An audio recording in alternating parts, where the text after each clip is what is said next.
Bonsoir à tous. Déjà, merci beaucoup. Nous sommes très heureux de vous accueillir ce soir pour cette deuxième session de vague d'échange sur le littoral. Nous vous remercions d'être présents sur cette table ronde qui porte sur la recherche polaire qui est organisée donc, par les six étudiants du master expertise et gestion de l'environnement littoral donc de l'IUM, l'Institut universitaire européen de la mer. Nous avons Kylian, Manon, Flavien, Théo, Fabio et mon ami Stéphane. Dans le cadre de l'unité d'enseignement, rencontres professionnelles et institutionnelles. Nous souhaitons tout d'abord remercier l'Université de Bretagne occidentale de nous permettre d'utiliser l'amphithéâtre 3 de la faculté Victor Ségalin pour faire vivre cet événement, mais également de nous fournir le matériel nécessaire. Nous tenons également à remercier les 4 intervenants, Yann Robert-Couder, Lucie Marsal, Eric Brossier et Anne Choquet, que nous présenterons tout à l'heure, d'avoir accepté notre invitation pour participer à cet échange. De plus, nous souhaitons remercier Betty Kifelec, Emmanuel Sultan et Anatel Dantou de nous avoir accordé du temps pour discuter des thématiques que nous abordons ce soir. Ensuite, nous souhaitons également remercier Ingrid Posiat et Axel Firage pour leur accompagnement durant l'entièreté de cette journée. Enfin, nous remercions les étudiants du master de VGL et l'association Patel d'avoir préparé le code de clôture que nous ferons tout à l'heure dans le hall d'écran. Nous souhaitons donc échanger avec vous ce soir sur la thématique des zones polaires et des recherches scientifiques qui s'y mènent. Notre problématique est donc la suivante: comment limiter l'impact de la recherche scientifique en zone polaire? En premier lieu, nous allons introduire le sujet en illustrant la place des zones polaires dans le climat mondial et l'importance d'y réaliser des recherches scientifiques. Enfin, nous exposerons les impacts et les enjeux environnementaux et sociétaux qui en découlent, afin d'évaluer les conséquences de la recherche et des solutions qui peuvent être apportées. Nous débuterons alors les différents échanges entre les étudiants et les intervenants. Les zones polaires sont situées de part et d'autre du globe, aux deux extrémités planétaires. L'Arctique, situé au pôle Nord, abrite près de 10% des glaces continentales de la planète. Elle représente une superficie de 21 millions de km², dont 14 dédiés à l'océan Arctique, ce qui ferait de lui le deuxième plus grand pays du monde. L'Antarctique, situé lui quant à lui au pôle Sud, est un continent de 14 millions de km², doté d'une couche de glace de 2000 mètres d'épaisseur, ce qui correspondrait à plus de 6 tours Eiffel par an. Il contient, quant à lui, 90% des glaces métropolitaines de la planète. Il faut savoir qu'il y a 6 nations qui bordent l'océan Arctique: le Canada, les États-Unis, la Russie, l'Islande, la Norvège, le Danemark, par le Groenland. Il faut savoir également que 2 territoires ont un statut très particulier: le Svalbard, qui est administré par la Norvège, et le Nunavut, qui est donc géré par des Inuits canadiens. Des solutions variées ont été trouvées pour régler au mieux les litiges entre les nations rivales. Certaines limites territoriales maritimes sont encore très discutées. En effet, la Russie, le Danemark ou encore le Canada tentent de prouver que le plateau continental s'étend au-delà de 200 000 de la ZEE. Nous avons également les terres australes antarctiques françaises, aussi appelées TAF, qui sont constituées des îles australes, îles Crozet, Kerguelen, Saint-Paul et Amsterdam, au niveau de la zone subantarctique. Il y a également la Terre Adélie, l'Antarctique, et les îles éparses, Europa, île Glorieuse, Juan de Nova, Merced de India et Troblon, dans l'océan Atlantique. Leur superficie représente 439 672 km², soit la taille de la Suède, et leur population est non permanente, avec environ 40 à 100 scientifiques par an. Les TAF sont une collectivité d'outre-mer française possédant l'autonomie administrative et financière. Elles sont placées sous l'autorité d'un préfet, qui est à la fois le représentant de l'État français et le responsable de la collectivité. Je vais laisser maintenant la place à Flavien, qui va nous parler de pourquoi nous intéressons au pôle. Et voilà.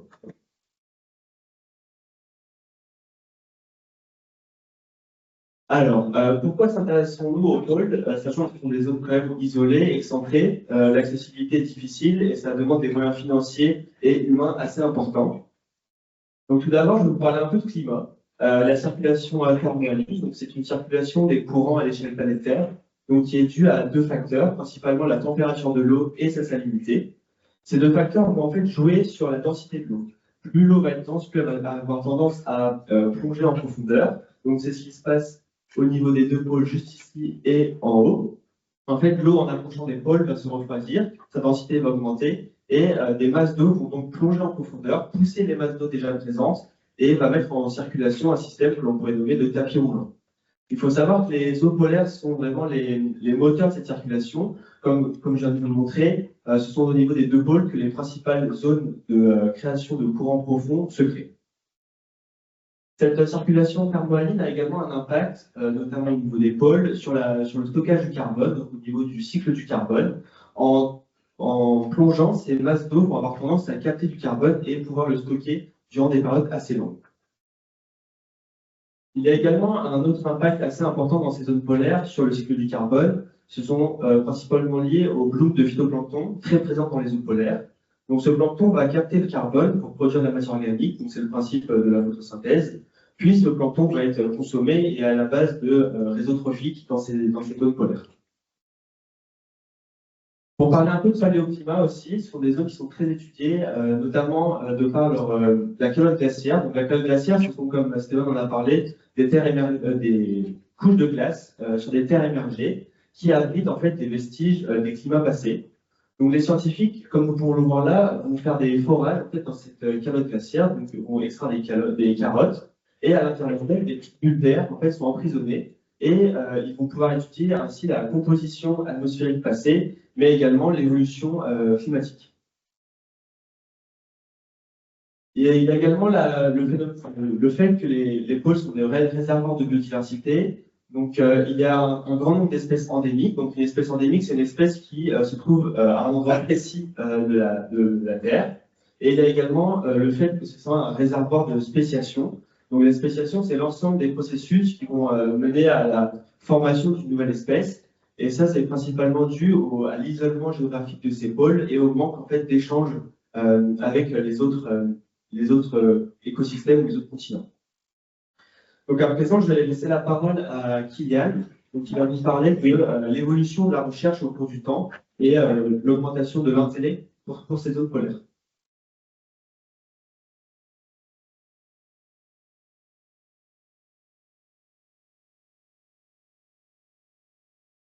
Comme vient de le mentionner Fabien, les chercheurs ont de multiples raisons de s'intéresser au milieu polaire qui fascine depuis des siècles. En effet, de nombreux aventuriers, navigateurs, scientifiques, ou scientifiques souhaitent relever des défis dans l'étude des milieux polaires. La recherche scientifique en milieu polaire émerge à la fin du XIXe siècle, avec de nombreuses explorations menées, notamment avec le commandant Charcot. Mais c'est à partir des années 1950 qu'elle attire davantage l'attention des États. Cette période marque la création de nombreuses stations permanentes en Antarctique, tout en s'accompagnant de revendications territoriales de plusieurs nations. La première station française, la station Dumont-D'Urville, est créée en 1956 en Antarctique sur la terre de la côte Adélie. Voyant que la recherche scientifique prend de l'ampleur et commence à avoir des tournures géopolitiques, 3 ans plus tard, en 1959, 12 nations signent le traité sur l'Antarctique qui met fin aux revendications territoriales et consacre le continent à la paix et à la recherche scientifique. Depuis, la recherche scientifique en zone polaire est en forte augmentation. Il y a actuellement près de 80 stations scientifiques actives en Antarctique, gérées par 29 pays différents, et plusieurs dizaines de stations en Arctique. La France, au travers de l'Institut polaire français Paul-Émile-Victor, gère 3 stations. Il y en a 2 en Antarctique, donc la station de Dumont-D'Urville et la station Concordia, qui est une station franco-italienne qui a été inaugurée en 2005, plus au centre de l'Antarctique. Et en Arctique, il y a une station franco-allemande, la station Aripev, qui se situe sur l'archipel du Svalbard et qui a été inaugurée en 2003. Les milieux polaires occupent aujourd'hui une place importante dans la recherche scientifique. Donc, comme le montre ce graphique, le nombre d'articles scientifiques traitant de la recherche en milieu polaire est en forte augmentation, notamment sur les 20 dernières années. Et au cours de l'année 2024, il y a eu plus de 10 000 publications qui ont été faites sur les thématiques polaires. Les thématiques de recherche polaire sont très diversifiées. Il y a de nombreuses études parlant de la faune et de la flore vivant dans des conditions extrêmes, l'impact du changement climatique et des pressions anthropiques, la glaciologie, la paléoclimatologie, l'océanographie, l'astronomie, la géologie. Il y a aussi de nombreuses études sur la biologie humaine, l'ethnographie, la société arctique et l'adaptation aux conditions d'hivernage en Antarctique. La recherche scientifique dans les pôles continue de s'étendre et se développer et se fait également de différentes manières en dehors des stations permanentes. Nous avons aussi la station Concordia et la station Dumont. Et il y a de plus en plus d'explorations qui se font de différentes manières, notamment en voilier polaire, avec par exemple le voilier Vagabond ou nos d'expédition, dont nous avons des intervenants ce soir. Et il y a aussi des stations plus innovantes en recherche polaire, comme la Tara Polar Station, qui est en cours de développement. Cette croissance de la recherche polaire, bien que nécessaire, s'accompagne également de différents impacts et enjeux que Théo a représentés.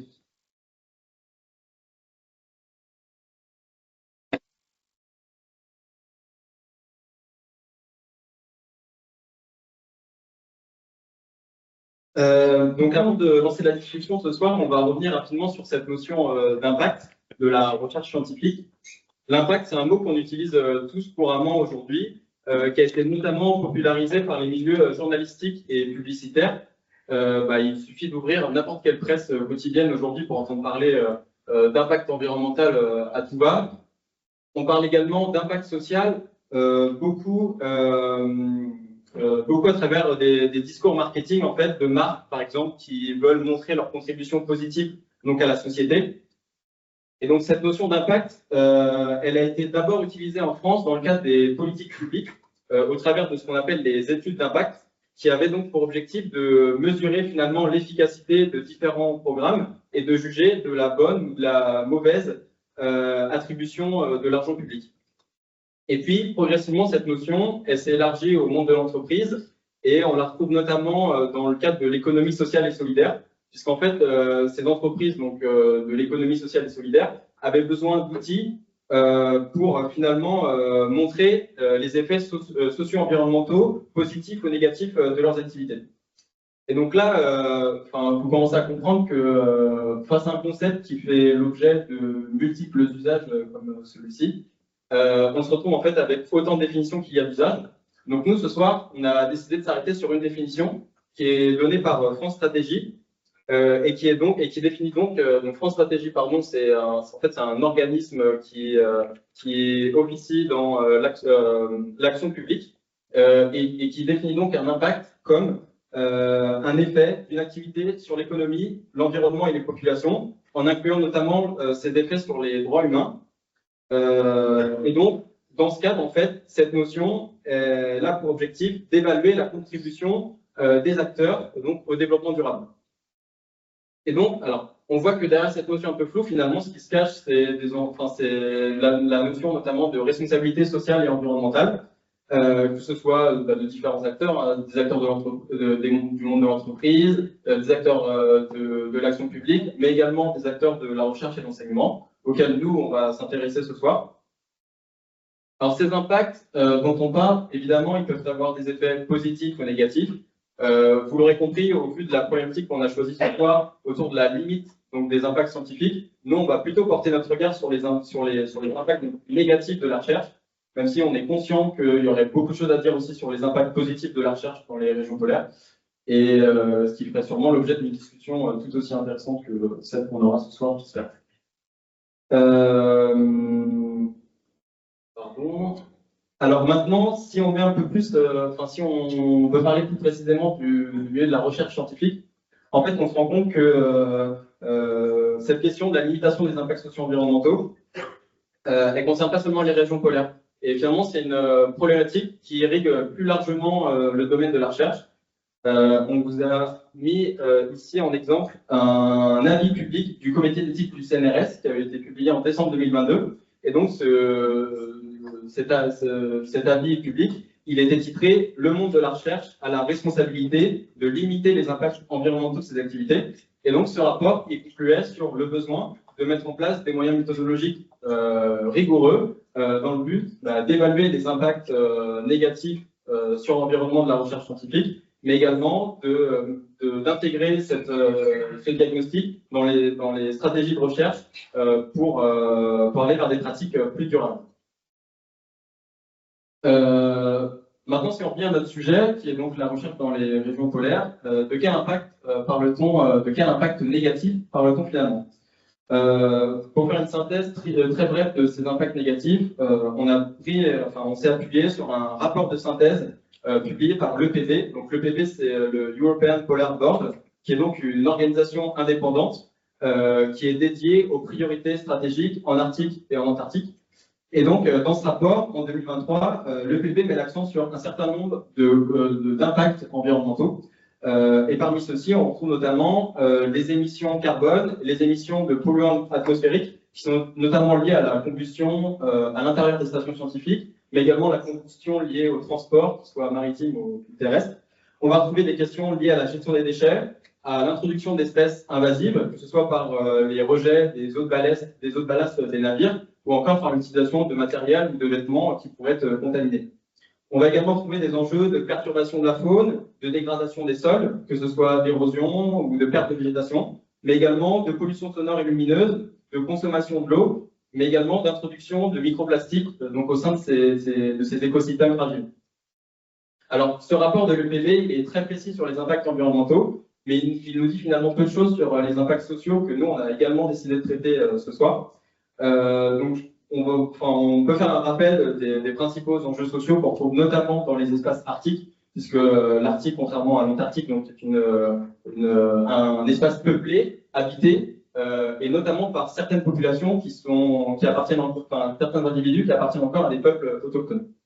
Parmi ces enjeux sociaux, on trouve notamment des enjeux de collaboration de la recherche scientifique avec ces populations, des enjeux de concurrence pour l'accès à certaines ressources, en eau, en nourriture, encore des enjeux sanitaires dus à l'importation parfois accidentelle de certaines maladies ou de manière plus générale à des problèmes de pollution.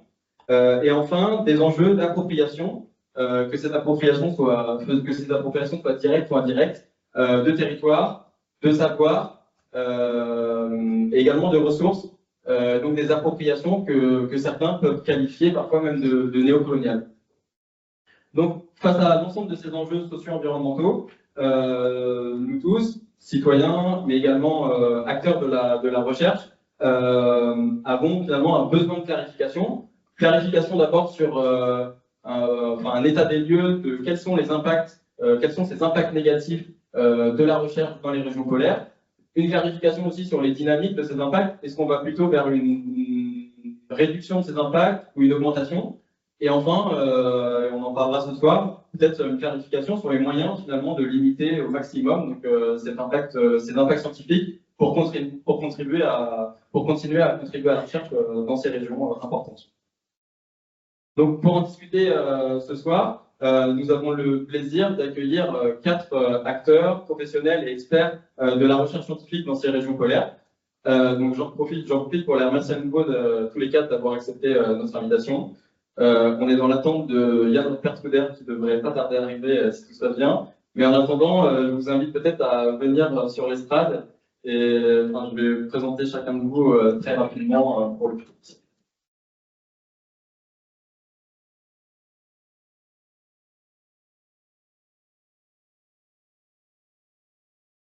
Ok. En fait, je viens d'apprendre que Yann Pertkuder est dans les lignes actuellement et qu'il devra arriver d'ici 5 minutes, même c'est ça. On va dire 5 minutes. Du coup, je vous propose qu'on patiente 5 petites minutes, qu'on attende que Yann arrive pour commencer les échanges. Je prends un commentaire. Tu prends un micro, c'est sûr,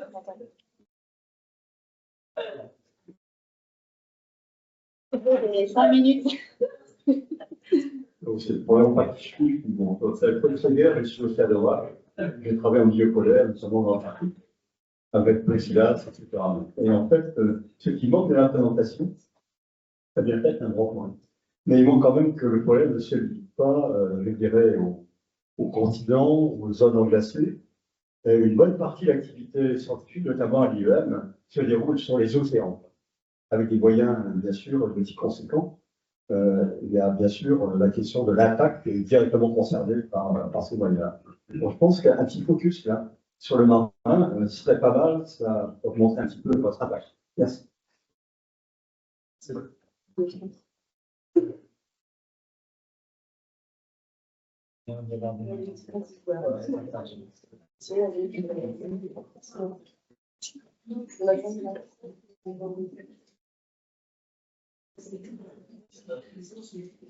Moi, j'avais une question. Oui.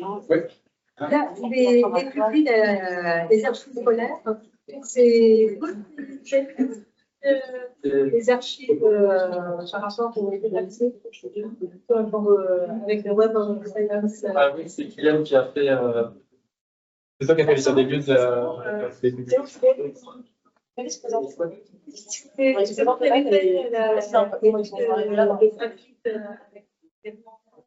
En fait, ça marche une participation maritime. C'était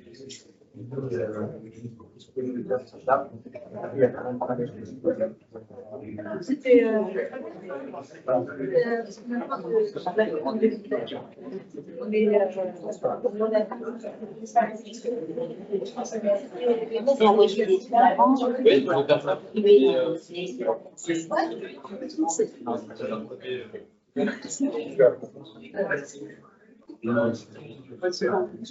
Ce qu'on va vous proposer, c'est, au lieu que moi je fasse des présentations concrètes, peut-être que vous allez pouvoir chacun dire un mot. Et comme ça, vu qu'on a plus de temps, vous allez autant que le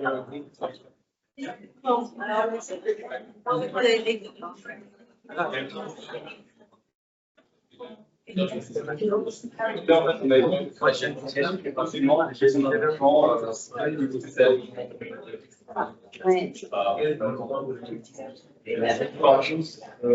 le niveau pour se le présente.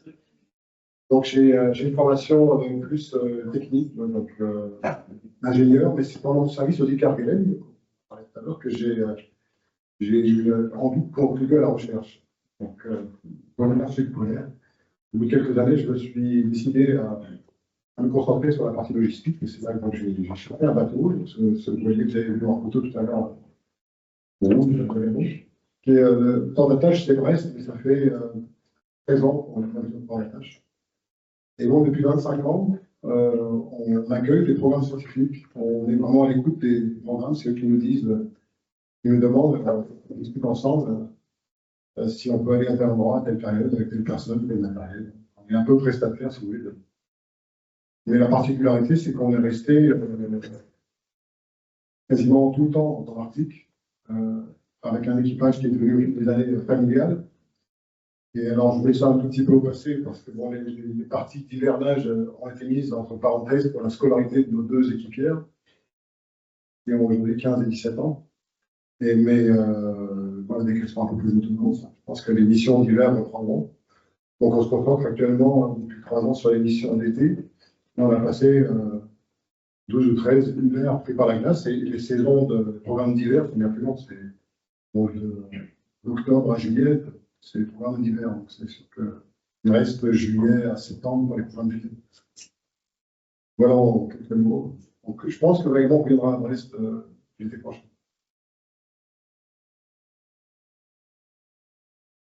Bonjour, je m'appelle Lucie et donc, je suis là parce que j'ai travaillé pendant presque 2 ans sur le voilier que vous avez vu en haut à droite, Norsebaut, qui est un voilier d'expédition polaire avec lequel on a fait aussi, surtout d'ailleurs, des expéditions pédagogiques, notamment en Bretagne, et avec lequel on a fait une expédition scientifique Svalbard de Groenland cet été.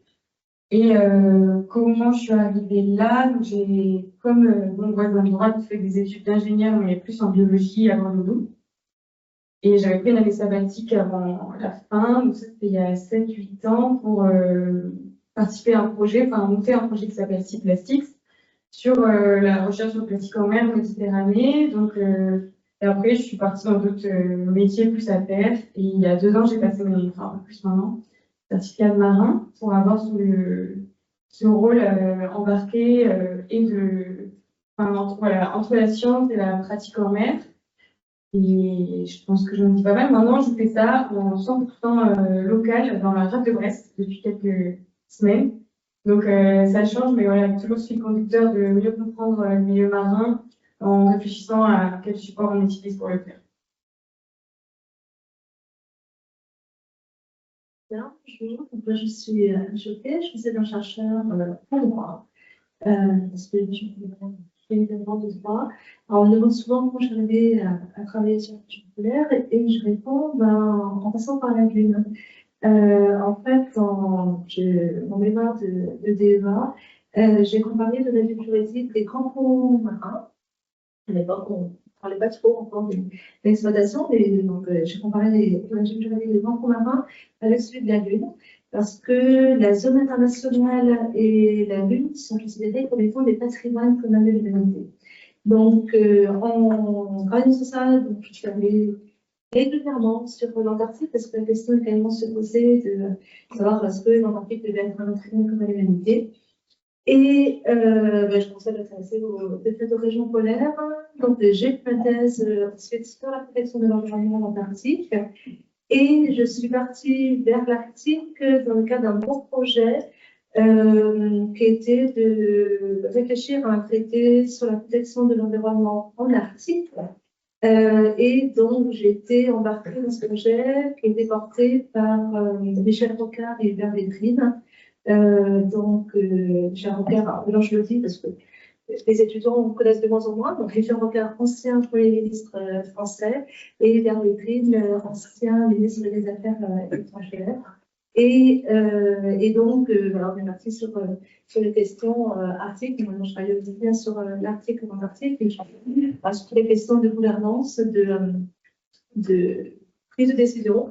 Donc, mon terrain, effectivement, est un petit peu particulier. Je travaille beaucoup sur les régions polaires, et mon terrain sur les négociations internationales, puisque j'ai la chance d'être membre de la délégation de la France pour les négociations antarctiques. Et après, je travaille dans différents comités qui me permettent de voir comment on gère toutes ces activités en Arctique et en Antarctique.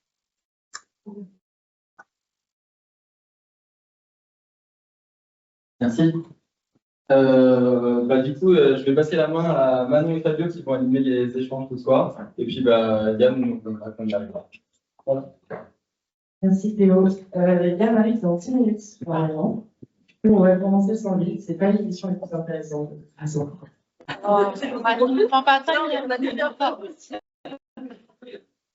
C'est celle qui est dans le sujet. Exactement, c'est vous les plus intéressants, c'est pas l'émission.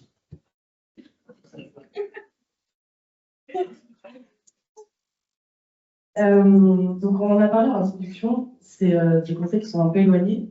On a du mal à s'y rattacher si on n'y est pas allé, comme je pense la majorité des personnes dans la salle.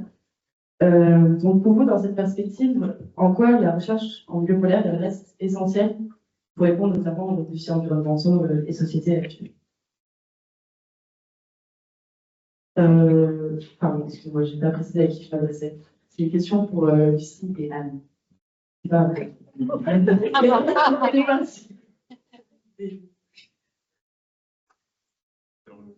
Ouais.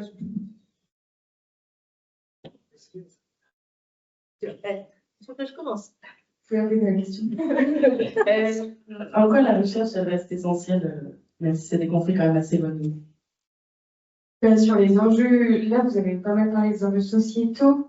Et je pense que rien que le fait, là, vous organisez ça de manière autonome pendant votre cursus et ça montre qu'il y a un intérêt. Enfin, je pense que c'est plus à prouver que l'intérêt des citoyens, citoyennes, il est grandissant sur ces sujets-là. Donc, il y a des réponses à apporter aussi, il y a à prendre du recul sur ce qu'on fait. Et c'est enfin, voilà, mieux comprendre ces milieux-là, c'est aussi en termes de lien avec le changement climatique, c'est des milieux qui sont les plus touchés sur la planète aujourd'hui, en termes au moins de changement de température. Et c'est des enjeux qui concernent tout le monde. On ne veut pas dire que tout le monde s'y intéresse, mais il y a beaucoup de monde qui s'y intéresse. Et comprendre ce qui se passe là-bas, ça permet à la fois de comprendre scientifiquement ce qui se passe en termes de changement sur la planète, enfin, à l'échelle de la planète, mais aussi de répondre à, je pense, des envies et des questionnements que se posent de plus en plus de monde à cette échelle-là, quoi. Et du coup, niveau enjeux environnementaux, on sait que c'est très éloigné, que ça demande énormément de moyens pour mettre en place ces recherches-là. Et du coup, aujourd'hui, on est obligé, au vu du discours qu'on a envie de porter, on est obligé de se questionner sur nos pratiques, quoi. Alors, je vais rebondir. Et en fait, on dit de plus en plus que l'océan est bien moins l'océan que la Lune et l'espace. Les régions polaires ont encore beaucoup de choses à apprendre, donc on a un réel besoin de connaissances. Vous l'avez dit, dans les différentes disciplines, parce que ce sont des milieux qui sont très particuliers, qui permettent d'avoir aussi des informations sur le reste de la planète. Et on dit aussi régulièrement, c'est que voilà, les phénomènes polaires. Bonsoir. Désolé du retard. Reste pire que Paris. Et donc, on dit dans les régions polaires, dans des laboratoires assez pour de la recherche. Merci. Eric, vous pouvez peut-être dire un mot. Je dirais par exemple que l'Arctique se réchauffe 4 fois plus vite que le reste du monde. Dans peut-être quelques années, on peut aller au pôle Nord sans glace. Donc les enjeux sont que ça attire des compagnies pétrolières, minières, de tourisme, de marine nationale, de transport. Si on n'a pas un dossier scientifique solide qui nous permet d'avoir des données fiables pour accompagner les décideurs, on sera vraiment incapable de trouver une harmonie quoi, dans les régions polaires. Donc on a besoin de dossiers solides pour accompagner cette évolution. Merci. Donc on vient de le rappeler, la recherche elle reste essentielle quand même dans ces milieux. Mais on l'a présenté en introduction, vos structures respectives, elles ont des impacts qui soient environnementaux ou sociétaux. Et donc Yann vous prend peut-être un peu au dépourvu. Est-ce que vous pouvez vous identifier un peu les impacts dans la mise en œuvre de ces projets de recherche? Oui, alors d'abord, comme j'ai le micro, je m'excuse encore une fois, pour ceux qui n'avaient pas encore entendu au bout de la salle. Oui, effectivement, quand on travaille dans le polaire, on est de toute façon une grosse empreinte carbone, puisque on ne peut pas se rendre dans ces régions-là de manière décarbonée, pour l'instant, en tout cas. D'un point de vue sécurité, par exemple, toutes les stations fonctionnent encore au fioul. On étudie tout ce qui se fait en termes d'énergie renouvelable, évidemment. On est en train d'étudier ça, même à la pointe, au développement, pour essayer de trouver de nouvelles solutions. Ce qu'il faut savoir, c'est qu'il n'y a aucune énergie renouvelable qui est certifiée à moins 50 degrés, quand on est à 300 km/h de vent, par exemple. Et donc, ou alors avec une nuit permanente de 6 mois. Donc le fioul reste malheureusement la sécurité ultime pour les humains sur place. Ça va. Donc pour l'instant, on n'y arrive pas. Mais voilà, on étudie toutes les options qui sont possibles et on a beaucoup de développeurs qui nous approchent des solutions parfois un peu sorties du chapeau, mais on arrive à l'écoute surtout. Quoi. Merci. Eric, vous travaillez à une échelle un petit peu plus petite sur un voilier. Est-ce que quand même vous identifiez des impacts peut-être environnementaux, un peu moins sociétaux, je pense, dans vos projets de recherche? C'est vrai que ça reste minime avec un voilier, mais bon, on n'a pas trouvé autre chose que le fioul, c'est sûr. On a de quoi, sur un voilier, c'est étonnant, mais on a de quoi quand même passer 2 hivers. Donc on a quand même sur un petit bateau une certaine quantité de carburant. On n'a pas trouvé autre chose pour l'instant. Bien sûr, le solaire, l'éolien, c'est un bateau qui est très vitré, donc on arrive à couper le chauffage, même par moins 10 dès qu'on a le soleil, donc c'est pas mal, mais ça c'est bon en termes d'impact direct. On essaye de minimiser nos trajets, bien sûr, mais après, je ne sais pas si je réponds bien à la question. On échange beaucoup, on passe du temps, on cohabite avec les gens, et donc c'est ce qui nous permet d'être le plus possible en harmonie avec la vie des chasseurs, avec la vie locale, et c'est ce qui me paraît le plus important. Juste pour ajouter une chose, il y a quand même aussi une prise de conscience qui est très forte au niveau de la jeune génération, les jeunes chercheurs notamment, qui se posent vraiment la question est-ce que je dois y aller chaque année? Est-ce que je dois emmener peut-être tant de tonnes de matériel? Enfin, il y a une réflexion qui s'est mise en place pour essayer aussi de limiter notre empreinte en n'y allant pas. Enfin, je voulais juste signaler ça. Je voulais dire aussi, on n'y va pas sans y avoir réfléchi à ces impacts sur l'environnement.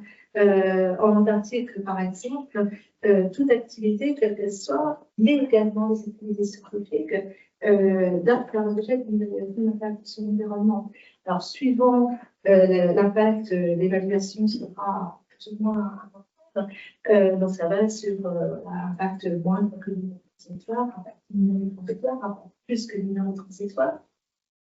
Si on a l'impact plus que le numéro transitoire, par exemple, dans la signalisation, là, automatiquement, il y a des discussions avec les autres États pour voir est-ce que ça vaut, est-ce que le risque environnemental n'est pas trop important par rapport à l'activité et est-ce qu'on utilise l'activité. Donc, de fait, il faut se poser les questions, mais effectivement, même en dehors de ces obligations, il y a quand même une réflexion que nous avons de plus en plus sur oui, dois-je y aller, est-ce que je peux faire autre chose, est-ce que je peux coopérer avec d'autres, est-ce que je peux partager des compétences avec d'autres pour éviter la question de Merci. Lucie, Anne, on va maintenant parler d'un sujet un peu plus précis. Qu'est-ce que vous pensez de l'accueil de scientifiques à bord de navires de tourisme? Est-ce que pour vous, ça reste un moyen pertinent d'aller sur le terrain? C'est des zones assez reculées, ou ça présente quand même des limites éthiques et scientifiques?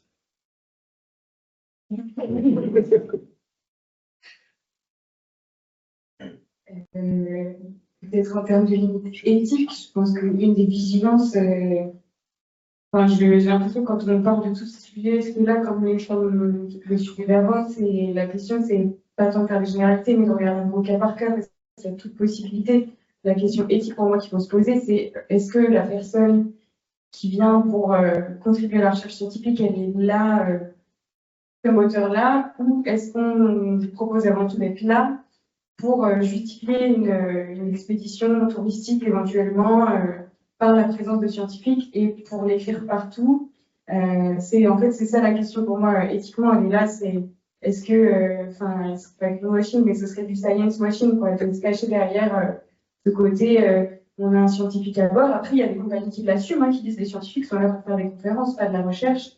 Mais c'est vrai qu'on sent que c'est un filon qui est tiré pour donner de la crédibilité à des projets qui ne sont pas, par essence, scientifiques et qui, du coup, sont pas toujours dans la même case en termes d'utilité publique.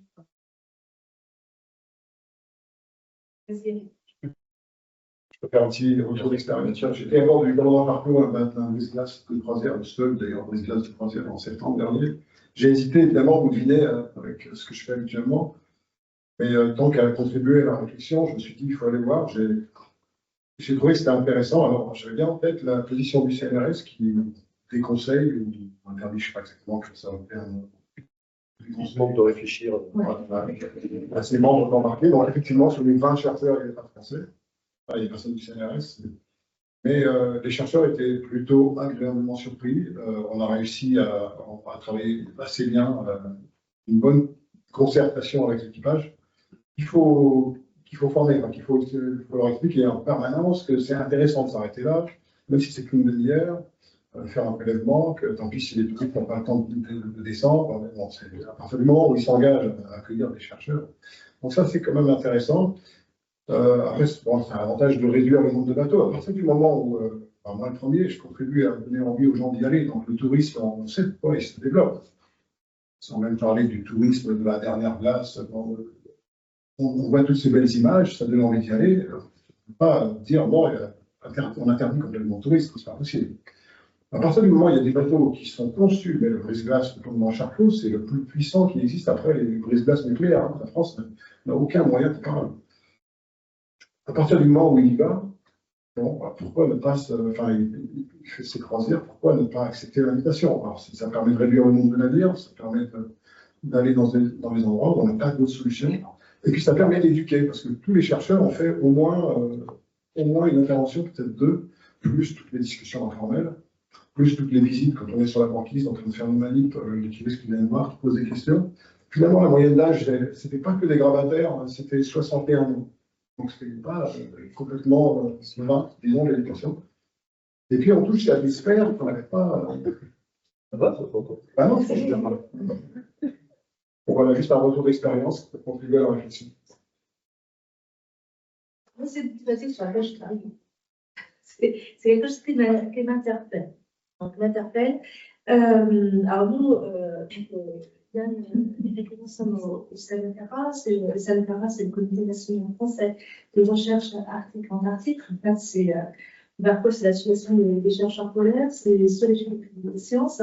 Et on a eu énormément de discussions sur ça. Et je pense qu'on va continuer à avoir. Parce que ce qu'on observe, c'est quand même parmi les chercheurs, il y a ceux qui disent OK, d'un manque cruel de moyens. Il y a ces navires qui existent, alors voilà, c'est un moyen d'y aller. Il y a d'autres qui sont un peu plus opposés, voire très opposés.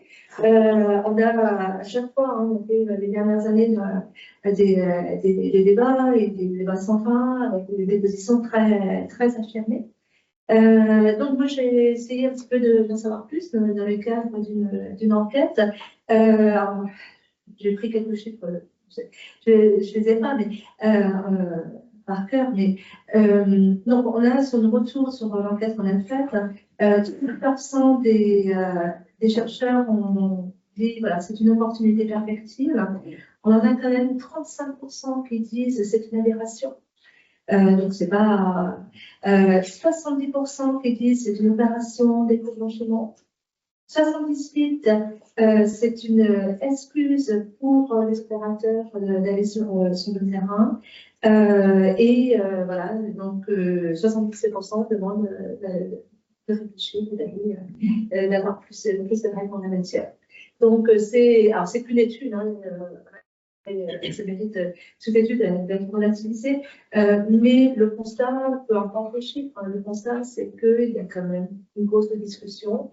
Et ce que l'on voit quand même, nous, au niveau du CNFRA, hein, on a quand même de plus en plus de demandes d'un soutien du CNFRA à des navires.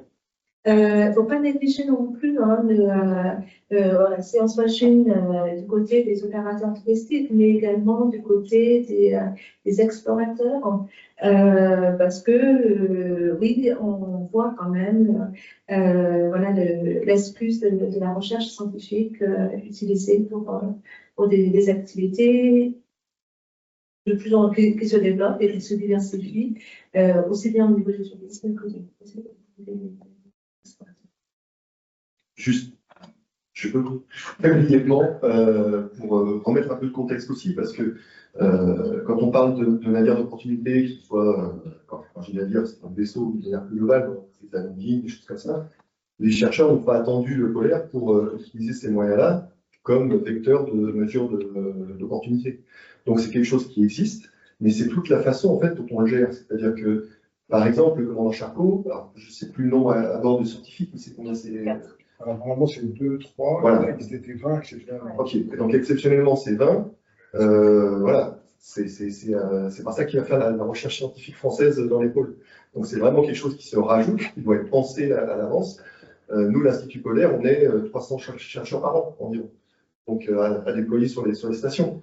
Et on ne se ferme pas non plus la porte aux opportunités, puisque Eric et son vagabond, on a une convention avec l'Institut polaire et on envoie des scientifiques à son bord. Donc c'est vraiment une réflexion, comme tu le disais, je pense au début, au cas par cas, et de faire attention à l'image qu'on veut donner. Et également la sélection des programmes. Parce que jusqu'ici, c'est assez simple du côté de la France. Les programmes étaient d'abord étudiés du côté de l'Institut polaire, et après, il y avait l'étude au niveau environnemental. Et avec cette filière d'opportunités, on peut avoir au niveau de la France des demandes d'autorisation d'activités scientifiques pour des activités scientifiques qui n'ont pas été évaluées par des programmes scientifiques. Et effectivement, ça questionne. On ne retrouve plus la rigueur à laquelle on est déjà habitué jusqu'ici, en raison de ce défi. Pas injecté. Ouais, c'est vraiment ce que tu dis, parce qu'il y a des sujets qui commencent à émerger un peu et qui sont inquiétants au niveau de ce qu'on peut faire en termes d'intervention climatique, par exemple. Donc il y a de l'intervention climatique qui se met en place au niveau des pôles, c'est surtout, alors pour l'instant c'est au niveau des glaciers que c'est assez important. Il y a des gens qui pensent à mettre des bâches plastiques sur l'Antarctique pour réduire la fonte. Donc en termes d'impact, ça par exemple, c'est pas évalué, c'est des gens qui viennent avec des milliardaires ou des fondations, et puis qui implémentent ça en se greffant sous caution d'évaluation scientifique par un navire d'opportunité, et qui peuvent justement faire des dégâts comme ça. Donc, je pense que c'est des choses où vraiment c'est important de garder ce contrôle sur quelle science on veut mettre en œuvre et puis comment on la met en œuvre. Merci. On va maintenant parler un peu plus de l'impact de la recherche sur les communautés autochtones. Eric, Anne, est-ce que les communautés autochtones sont prises en compte tout au long de chaque programme de recherche et quels dispositifs sont mis en place pour justement les intégrer dans cette démarche? Alors, moi, j'ai beaucoup travaillé au Canada. Nunavut, c'est 4 fois la France, c'est la même taille que le Groenland. J'ai travaillé au Groenland également, mais je connais mieux toutes les démarches côté Nunavut, et ça progresse. Sur une quinzaine d'années, on voit vraiment que chaque programme doit être validé, obtenir un permis. C'est pareil au Groenland, c'est pareil en Russie, mais ça doit remonter jusqu'à la communauté la plus proche. Les chasseurs, parce que c'est l'association la plus puissante, disons, principale, qui mène chaque communauté, doivent non seulement valider le programme, mais qu'ils y voient l'intérêt. Donc ça doit, quelque part, chaque programme doit répondre à une partie, à une question qu'ils se posent eux aussi. Et ça se développe vraiment dans ce sens-là. Donc c'est passionnant. C'est vraiment dans ce sens-là qu'il faut aller absolument. Et il ne faut pas oublier que, je parle vraiment d'Arctique, évidemment, en Antarctique, il n'y a que des gens de passage, donc on peut travailler de la même façon. Mais en Arctique, il y a des gens qui vivent. Donc c'est garanti. Il ne faut pas oublier que la France n'est même pas un pays riverain de l'Arctique. Les gens demandent vraiment pourquoi les Français s'intéressent à l'Arctique. On n'est même pas riverain, on n'y connaît rien, forcément, parce qu'on n'est pas de cette région-là. Donc si on a un programme scientifique à proposer pour compléter la connaissance, faire avancer la connaissance, il faut vraiment que ça réponde à des questions déjà aussi locales. Et donc, il y a le Nunavut Research Institute qui va vérifier le programme, on s'y prend presque un an à l'avance. Les scientifiques ont l'habitude, mais depuis sans permis, il n'y a pas de publication, donc c'est vraiment important de respecter ces règles-là, mais c'est surtout la finalité, l'implication. Vraiment, ils doivent prouver qu'ils se sentent concernés par les programmes. Et après, effectivement, une question d'éthique à prendre en considération dans les dossiers qui sont à déposer. C'est l'engagement en matière éthique. Et il y a aussi maintenant une volonté de mieux organiser. Là, je prends par exemple l'anthropologie. Les retours de l'équipe qui vont sur le terrain, c'est que de plus en plus, ils entendent dire « Ah, mais oui, mais un tel nous a posé cette question-là déjà la semaine dernière avec un autre pays. » Et finalement, je pense que là, il y a un besoin de plus de réfléchir en matière de coopération internationale pour que, oui, la communauté, elle ait l'intérêt de cette recherche, mais aussi une coordination peut-être un peu plus fine. Alors, on le voit, hein, ça commence à s'organiser parce que, justement, il ne faut pas que tout le monde arrive les mêmes semaines de l'été. Voilà, mais il y a quand même une réflexion à avoir dans l'idée que le chercheur, il faut qu'il soit également responsable. Hein, et se rendre compte que il y a des incidences, donc des incidences environnementales, mais également c'est mieux. Okay.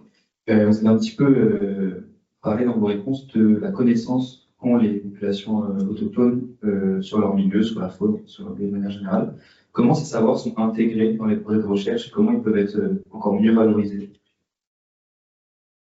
Il y a un cas intéressant, un programme qui s'appelait Greenedge, mené par l'Université Laval à Québec pendant 3 ans sur la côte est de l'île Baffin, donc au Nunavut, dans l'Arctique canadien, où les elders, les anciens, les aînés, étaient considérés au même niveau que les chercheurs. C'est-à-dire que leur savoir ancestral a été recueilli par des personnes qui parlaient correctement inuktitut, mais qui avaient aussi la capacité de faire une démarche de recherche.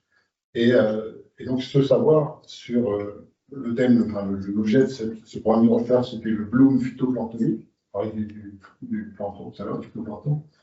Donc c'était vraiment intéressant de voir. Et dans cette station, il y a 15 jours, dans ce village, pardon, il y a 15 jours, on a été inauguré une station scientifique qui, donc, suite à ce programme Green Edge qui a eu lieu il y a presque 10 ans, il y a 8 ans, donc il a été décidé de créer une station et dans 15 ans, elle sera confiée aux Inuits de ce village pour la gestion, la pleine gestion. Donc il y a vraiment une progression dans l'implication du savoir ancestral. Et je me souviens aussi avoir formé à quelques travaux d'océanographie sur la banquise un jeune chasseur d'un village au nord du Nunavut, qui aujourd'hui est autonome, il est très content, et il assure des manips, des observations toute l'année qu'il habite ce village. C'est vraiment, ça se développe de bon côté. Merci. On en a parlé un petit peu, vous l'avez évoqué quand on parlait des impacts de vos structures. Vous avez parlé notamment du choix de la sélection des projets, d'études d'impact qui sont faites sur ces projets. Quelles autres actions vos structures respectives mettent-elles en place pour réduire ces impacts, qu'ils soient environnementaux ou sociétaux?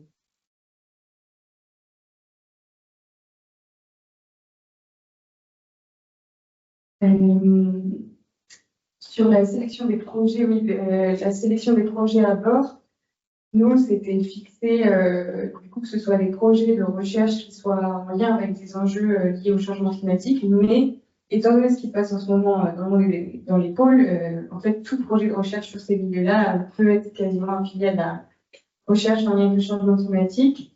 Et un autre des critères qu'on avait mis, donc la chance qu'on a quand on travaille en Arctique, c'est qu'on reste proche de nos terres et on s'était imposé des rotations en train.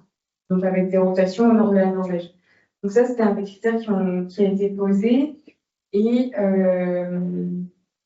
ouais, donc il y a la question, c'était la sélection des projets et quel levier on met en place. Oui, globalement, quel Donc du coup, sur les 20 membres de l'équipage qui sont passés à bord de l'expédition sur les 4 mois, tout le monde a joué le jeu de venir en train. Et sur l'alimentation, il n'y avait pas de produits carnés. Donc, avec ça, on s'est dit, bon, bah, voilà, on va essayer de regarder nos principales pôles d'empreinte carbone chez nous, dans notre vie quotidienne, et essayer de couper au maximum cela. Après, il y a plein d'autres choses qui restent. Et en fait, pour moi, il y a aussi, encore une fois, c'est une question de cas par cas. On part à la voile dans ces milieux-là. Donc, on peut se permettre de le faire à la voile parce qu'on est sur des protocoles, on va dire, légers, où il n'y a pas des équipements lourds. Et on aura beau dire, bon, bah voilà, on a utilisé que 600 litres de fuel en 4 mois, tout ça, c'est à remettre au regard du protocole complet. Et en fait, pour moi, il faut regarder l'impact qu'on a à même protocole, parce que par exemple, des choses comme on fait des hivernages, des choses comme ça, faire des stations, on n'est plus du tout sur les mêmes contraintes. Et donc, quand on peut se le permettre, la réflexion qu'on a eue, c'est de se dire, on va prendre tout ce qui se passe et qu'est-ce qu'on peut transférer sur un voilier, donc avec un moyen de transport le plus naturel possible, avec le moins de carburant possible. En petit levier qu'on a trouvé, on a mis du HBO, qui est un biocarburant. C'est une petite chose qu'on trouve à faire. Mais voilà, tout ça mis dans un paquet, ça nous permet d'être, au moins de se sentir plus cohérent derrière quand on présente nos travaux. Et aussi en levier, quelque chose qui sortait un peu, c'est qu'il y a une chercheuse en anthropologie qui est embarquée sur le bateau pour aussi étudier quel est le fonctionnement en interne de ces équipes-là, parce que on est quand même sur des projets qui demandent un certain engagement physique, mental, humain. C'est une vie en collectif, que ce soit sur les stations, sur les bases où les personnes restent des mois et des mois, ou sur des tout petits bateaux comme le nôtre. Et il y a beaucoup de choses aussi à réfléchir là-dessus pour faire en sorte d'être plus durable, parce que la durabilité, c'est aussi le fait de tenir, nous, en tant qu'humains, là-dedans. Et donc, cette chercheuse en anthropologie, qui est dans le camp d'ailleurs Lucie Fortin au CNRS, elle se plonge dans différents projets où l'environnement est pris en compte en lien avec des projets liés à l'océan. Et là, elle est en train d'écrire une thèse, donc pour l'instant, c'est elle qui présentera ses résultats, mais je pense que c'est aussi un levier qui est assez intéressant en termes d'impact sociétaux de nos recherches. Et c'est bien que tu parles justement d'autres types d'impact, parce qu'on pense toujours à l'impact carbone. Sur les stations, on essaie par exemple d'enlever tous les plastiques à usage unique, des choses toutes bêtes, mais il y a la pollution plastique en Antarctique, donc on essaie de la réduire. On essaye aussi de faire en sorte que les eaux usées soient plus propres, qu'on enlève tout ce qui était à brûler avant, qu'on ramène les déchets d'une manière propre, qu'il y ait du recyclage, enfin, tous les gestes en fait, de la vie quotidienne, on essaie de transposer aussi là-bas pour diminuer toutes les formes d'impact. Avec plus ou moins de succès, parce qu'on est quand même dans des zones où tout n'est pas faisable comme on fait chez nous. Mais voilà, je pense tous les gestes qu'on peut faire qui vont aider à diminuer l'impact global, et pas seulement carbone, mais effectivement tout ce qu'on peut imaginer. Je ne vais pas revenir sur la sélection des projets, parce qu'on en a un petit peu parlé, mais effectivement, c'est quand même un point qui est important aussi. Et je pense que, en tout cas, quand je me place côté Antarctique, que je connais mieux, hein, je laisse les gens de l'Arctique parler de cette zone-là, la collaboration et la coopération scientifique, c'est une clé vraiment pour diminuer tout ce qu'on fait. On arrive vraiment à faire travailler ensemble des nations, ce qui permet notamment de ne pas envoyer deux fois le même type d'équipe sur la même zone. De dire, bah, tiens, les Anglais envoient des gens, on va mettre un Turc avec eux, et puis ça va faire une équipe britanno-turque qui va faire les travaux ensemble. Donc on diminue comme ça aussi le nombre de gens qui partent. Ça marche dans des zones comme la péninsule antarctique. Je ne sais pas si vous avez une vision de la carte de l'Antarctique dans votre tête, mais la péninsule, c'est le truc qui dépasse et qui va vers l'Amérique du Sud, là, de cette espèce de continent rond. Ça marche moins bien quand on est de l'autre côté, comme on est avec la base française, ou le plus proche voisin est à 2000 km. Mais même là, toute la collaboration qu'on a mis en place avec les Australiens, qui partent de l'Australie pour alimenter nos bases, c'est la gestion, voilà, on dépose des gens à Macquarie Island, des Australiens sur leur île qui est sur le chemin.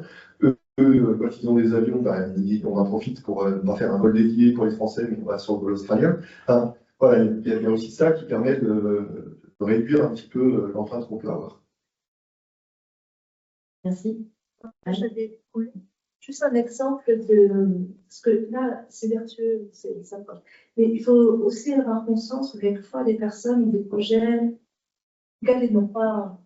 Voilà, et ils annoncent voilà, intérêt scientifique, intérêt environnemental. Moi, j'ai en tête un exemple précis cette année d'une personne qui veut partir en Inde. Et elle me dit, moi j'ai deux approches, il faut vraiment créer un intérêt scientifique. Elle me dit, j'ai fait le tour des labos, je sais très bien ce qui est fait en France. Et là, je lui dis, dans le deuxième reste, en Brest, il y a quelque chose. Il n'y a pas. Et après, j'ai dit, qu'est-ce que vous faites en matière environnementale? Et donc, il répond, à chaque fois que je fais une expédition en Arctique, je m'engage à planter des arbres. Alors, c'est vrai que là, je te dis, il y a quand même une marge de progression. Voilà. Alors, je ne sais pas si tu te rappelles, on avait eu mieux, on avait vu quelqu'un qui nous avait dit, moi je plante du gazon. J'avais trouvé que ça avait une grande surface verte et que c'était parfait. Donc on a dit, il y a un mot de biodiversité, peut-être que vous avez oublié dans votre truc. On bien, merci. Lucie, Anne, on en a parlé déjà, c'est un petit peu compliqué de trouver des financements dans ces domaines. Est-ce que vous pensez que les acteurs publics et les financeurs de la recherche soutiennent suffisamment cette transition vers une recherche verte? N'hésitez pas si vous avez aussi envie d'intervenir.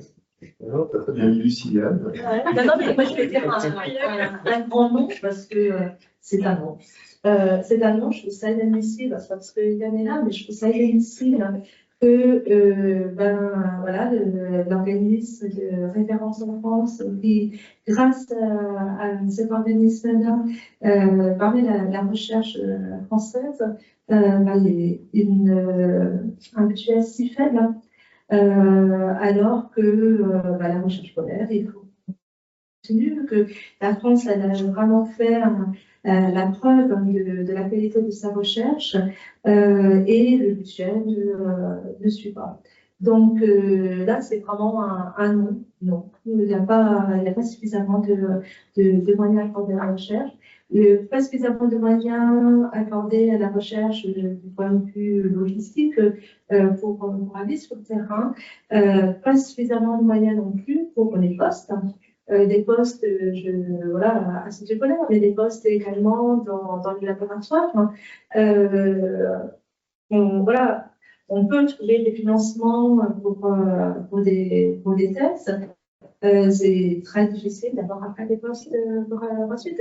Et on le voit très bien, hein, c'est très difficile pour un chercheur à passer d'avoir un emploi. Donc, voilà, insuffisant. Alors maintenant, oui, vu l'actualité, je peux pas, on n'a aucune perspective, on ne sait pas du tout vers où on va, mais Alors, merci. D'accord. Je vais dans mon sens en disant non, on n'a pas assez, quand on compare notamment par rapport aux autres pays qui font de la recherche polaire, c'est sûr qu'on est un petit poussé par les moyens, mais pas par la science qu'on y déploie. J'y mettrais quand même un bémol, c'est qu'on a quand même, on sent qu'on a du soutien. On a reçu des pansements, ce que j'appelle, c'est quand on dit comme ça, les jeunes, ça va me faire bizarre, mais oui, on a reçu 3 millions 2 années de suite, mais c'est un pansement. Parce que notre budget global est de 15 millions. Et 40% du budget, c'est juste pour faire tourner une de nos stations. Donc, sachant qu'on en a 3 sur le continent antarctique, une en Arctique et qu'on a des refuges en sud-antarctique, il ne reste plus grand-chose à faire. Donc, quand on dit 3 millions, c'est on prend sur une plaie ouverte. Et à côté de ça, comme tu l'as dit, on est aussi dans une tendance, on va dire, pas seulement française, hein, internationale, où il y a de moins en moins de moyens. En tout cas, pour ce type d'actualité. Donc, bon, quand on sait qu'on nous donne 3 millions dans un moment très contraint, j'aurais mauvaise grâce à dire qu'on n'est pas soutenu non plus. Donc voilà, on est soutenu du mieux qu'on peut, mais ça ne suffit pas pour déployer en fait la science qu'il faudrait déployer pour répondre aux enjeux auxquels on nous demande de répondre. En fait, je pense que c'est ça le problème, c'est qu'il y a une volonté politique très forte de dire le polaire c'est important géopolitiquement, d'un point de vue climat, d'un point de vue compréhension de la planète. Donc allez-y, on vous soutient. Et puis là, il n'y a plus personne. Donc on vous soutient voilà, avec le cœur. On est derrière vous, mais voilà, si le jour où il faut, je ne sais pas moi, de nouvelles structures, ils n'ont pas les moyens de suivre. Et pour préciser un peu la question, peut-être si vous y répondrez, mais bon, j'imagine que s'il n'y a pas les moyens pour la recherche polaire, pour aller vers une transition plus environnementale de cette recherche, j'imagine que non plus il n'y a pas de moyens. C'est exactement ce que je voulais dire, c'est que, enfin, au final, quelles sont les conséquences de ça? C'est que si on veut réfléchir aux moyens mis en œuvre et rentrer dans le thème de ce soir qui est comment limiter son impact, bah, plus les financements vont être faibles, plus on va avoir tendance à pas du tout avoir se libérer du temps pour réfléchir à ça. Dans les budgets, rotation par la terre, réfléchir à la nourriture, le plastique à usage unique, tout ça, c'est des choses qui, enfin, plastique à usage unique, souvent c'est moins cher, quoi. Et du coup, c'est vrai que ça aide pas du tout à aller dans un sens environnemental de la question. Et nous, ce qu'on a ressenti surtout, c'est qu'en termes de pédagogie, là, il y a du financement, il y a des pistes de financement. En tout cas, c'est pas 3 millions, mais il y a quelques financements. Et par contre, pour la science, en effet, là, c'est plus limité, quoi. Il y a vraiment quelque chose de s'il y a de la communication derrière, c'est d'accord, de la pédagogie, mais uniquement pour la science, c'est plus compliqué. Et on a finalement surtout les laboratoires qui finançaient des petits bouts et des financeurs privés après donc là c'était des financeurs privés qui étaient environnementalement OK, mais c'est pas toujours le cas et enfin voilà, ça pose question. Et on est quand même attendu sur le sujet. En fait, c'est ça, c'est qu'on n'a pas les moyens, on nous demande quand même de faire on nous demande quand même de limiter notre impact, donc on est un peu schizophrène finalement. Peut-être pas schizophrène quand même, j'exagère. On est entre le marteau et l'enclume. Ce que je voulais dire aussi, c'est qu'il y a également tout l'imaginaire vraiment, on nous montre des belles choses, et que ben là, ça donne vraiment l'impression que c'est des espaces de fierté, que finalement, on n'a pas peut-être pas besoin d'y aller. Alors, c'est sûr que quand même ces dernières années, l'Assemblée nationale ont fait une belle évolution, en tout cas, ils ont, semble-t-il, montré une volonté de mieux comprendre. Mais il y a aussi beaucoup d'a priori sur l'image polaire. Donc, finalement, ces a priori-là limitent aussi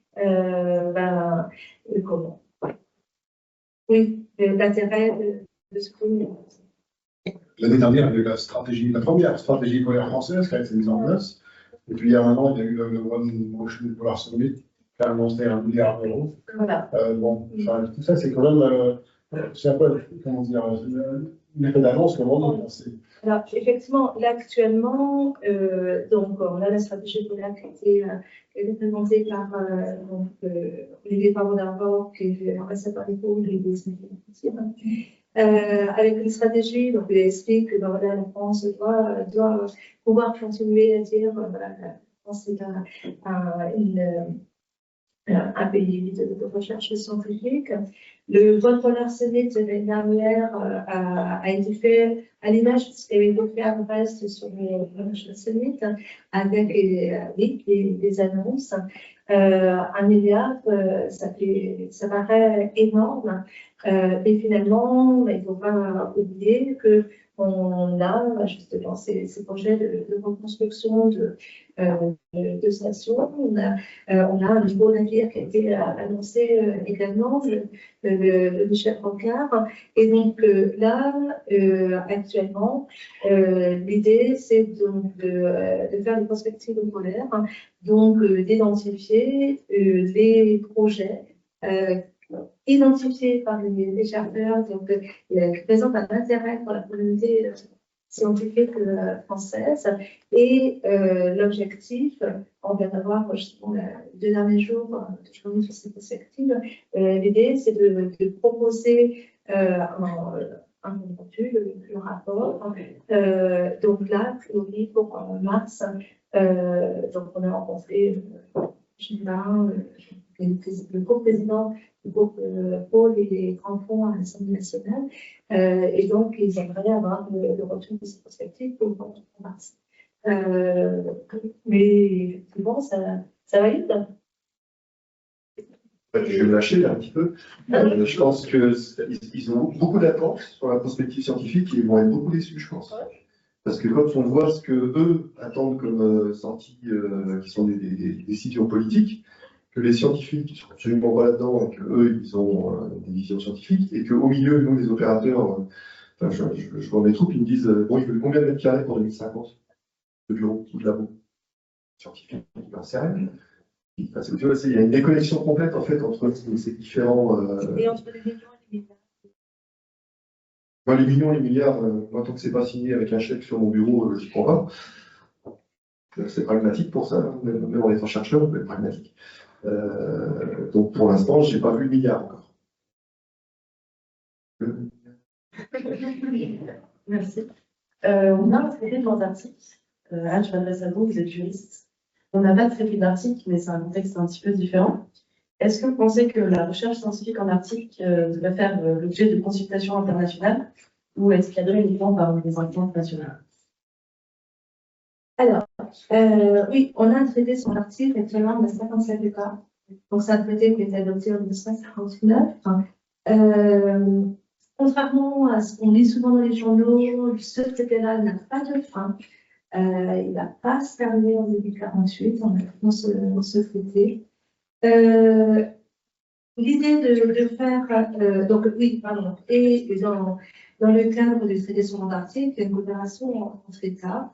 Donc, la réunion consultative du traité sur l'Antarctique qui permet de renforcer les règles au fur et à mesure des années.